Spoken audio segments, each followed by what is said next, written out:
Ano nga bang ibig sabihin ng propitiation at bakit kailangan ang propitiation? Una, tingnan muna natin ang definition ng propitiation. Kapag sinabi nating propitiation, the turning away or satisfying of God's righteous wrath against sin through a sacrificial offering. So, ang salitang propitiation or pampalubag loob, kapag sinabi nating pampalubag loob, dito mismo nung ginamit ang salitang pampalubag loob, ibig niyang sabihin na mayroong nag-apula, mayroong nag-satisfy ng matuwid na galit ng Diyos or puot ng Diyos. Okay, minsan maaaring sabihin, napopuot si Lord. Ano pagkakaiba ng puot ng Diyos sa puot ng tao?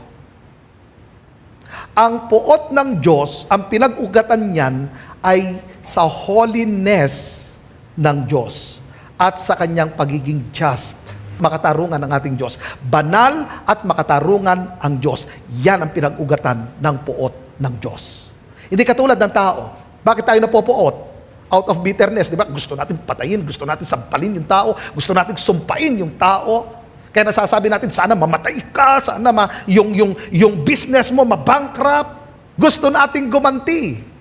Hindi maayos ang heart natin. Pero ang Diyos, ang kanyang matuwid na galit, ang kanyang matuwid na puot, ang pinag-ugatan nito ay ang kanyang kabanalan at ang kanyang katarungan. So, usapan sa propitiation na satisfy ang puot ng Diyos laban sa kasalanan sa pamagitan ng isang sakripisyo. So, ibig sabihin, meron talagang sacrifice. So, usapan rito, hindi ito simpleng forgiveness. Mayroong malalim na ibig sabihin ito. Ang kasalanan, hindi lang basta pinatawad, kundi hinatulan at binayaran ng buo. Bakit kailangan ang propitiation? Bakit siya necessary? Dahil ang Diyos ay banal. Dahil ang Diyos ay makatarungan. Hindi niya ini-ignore ang sin. Hindi niya pinalalampas ang kasalanan. Dahil ang sabi ng Bible, ang kabayaran ng kasalanan, kamatayan. So hindi pwedeng i-ignore ang kasalanan. Kailangan itong parusahan. Kasi kung hindi parurusahan, kung walang mamamatay, then hindi siya just. Hindi siya makatarungang Diyos. Yes, ang Diyos ay pag-ibig. Pero huwag natin kalilimutan na siya ang makatarungang Diyos. So ngayon ganito. Nung usapan ang propitiation, kasama dyan ang substitution. Merong substitute. Balikan natin ang Old Testament. Sa Old Testament, mayroong substitute. Ano ang substitute? At sino ang substitute? Ang mga hayop. Magdadala sila ng lamb. I-check nila yung lamb. Meron bang kapansanan? So kung okay yung lamb, malusog siya, walang kapansanan, ang gagawin, i-offer siya. At ang gagawin ng high priest, ipapatong niya ang kanyang kamay sa ulo ng lamb. At ang lahat ng kasalanan ng buong Israel, maitatransfer doon sa lamb.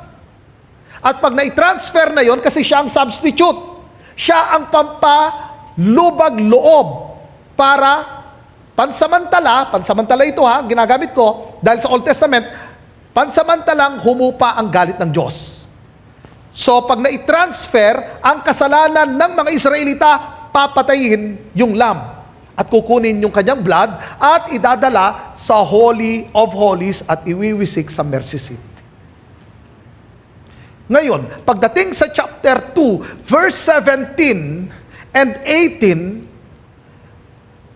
mayroong propitiation, mayroong pampalubag loob. At sino ang pampalubag loob? Si Jesus Christ. Siya ang ating substitute, katulad ng lamb. Kaya yun ang sinabi mismo ni John the Baptist, "Behold the Lamb of God who takes away the sin of the world." Ipinapakita roon na mayroong substitute.